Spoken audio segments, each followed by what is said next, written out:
Now I know, Rouhani doesn't sound like Ahmadinejad. But when it comes to Iran's nuclear weapons program, the only difference between them is this. Ahmadinejad was a wolf in wolf's clothing. Rouhani is a wolf in sheep's clothing. A wolf who thinks he can pull the wool over the eyes of the international community. That's Israeli Prime Minister Benjamin Netanyahu at the UN trying to warn the West not to be suckered into a false diplomatic negotiation with the new president of Iran. Well, joining us now from Washington, D.C. is Dr. Michael Rubin, an expert in Middle East affairs and a former Pentagon official with expertise on the subject. Welcome back to the show, Dr. Rubin. Can you give an introductory biography for our viewers? We've gotten to know Mahmoud Ahmadinejad over the years, but he has been replaced by this Rouhani. Tell us about who he is. Well, Rouhani, of course, is the newly elected president of Iran, but most people in the West know him because between 2003 and 2005, he was Iran's chief nuclear negotiator.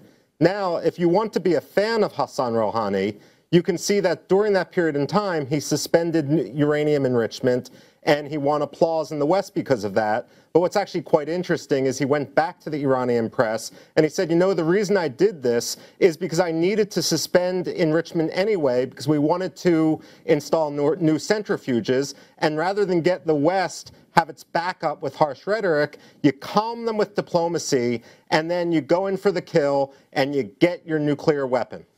Isn't that amazing? So he said that in Farsi to the Iranian press?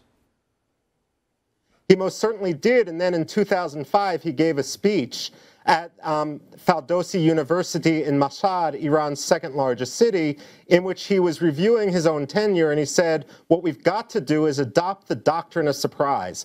This is what's always led to the Islamic Republic's victory, because you convince the West that you're going to do one thing through talk, and then when they let their guard down, you do the opposite. And that indeed seems to be right to the plan what he's doing. It's amazing. Not only is he pulling the wool over our eyes, but he's actually laid down the plan ahead of time. We're just simply choosing to ignore it. Now, I want to make one more comment. You said that Hassan Rouhani was elected as president, but of course he is not the true supreme leader of Iran, and even his candidacy for president was vetted by someone else more senior to him, and of course Iran is not a true democracy. Who is the real center of power? Who is the supreme leader of Iran? Well, hands down, Ezra, the supreme leader of Iran, the true power in Iran, rests with Ali Khamenei. He's the supreme leader. His technical title is as the deputy of Messiah on earth, which is a pretty good job if you can get it. Did you say but deputy if you want Messiah? To understand, did you say deputy Messiah? The deputy of the Messiah on earth. The deputy of the Messiah on earth. That's how his job. That's a hell of a business Indeed. card. That's how his. It most certainly is. It's a pretty cool job, again, if you can get it. But here's the thing. If you want to understand, the way I always explain it to Americans, if you want to understand what the real power of the presidency is in Iran, imagine the Secretary of Agriculture in the United States. That's about the power that the president of Iran has. Another way to look at it, Ezra, is the supreme leader is about substance. The presidency is about style. And we've got to stop looking at the rhetoric with all this trust and without any verify. Now, recently, the Obama administration has opened up negotiations directly with his Iranian counterparts. This is the first time this has been done by a U.S. leader since the 70s, partly in response to the terrorist uprising and the Khamenei's revolution, partly in response to ongoing bad behavior by the Iranians sponsoring terrorist groups around the world, their nuclear plans. How would it be viewed through the eyes of Iranian strategists and diplomatic chess players that Obama would open up direct negotiations without Iran doing anything to merit that, without any concessions, without any democratization or demilitarization? What must they be thinking in Tehran? Well, we know what they're thinking. Ali Fadavi, who's the head of the Islamic Revolutionary Guard Corps, said on September 17th that this was evidence that America is heading to its greatest defeat in 200 years. He said that the American Navy already is fleeing from the Iranians and that this is just the beginning of things to come. At the same time, Hassan Rouhani, the president of Iran, must be laughing all the way to the bank because he's really replicating Yasser Arafat's strategy bit by bit of saying one thing to the American audience and another thing to the domestic audience. Yeah. When he came home from New York, as President Obama was bragging about what progress he made in this telephone call, Hassan Rouhani said, under no circumstances are we going to change our policy towards nuclear enrichment.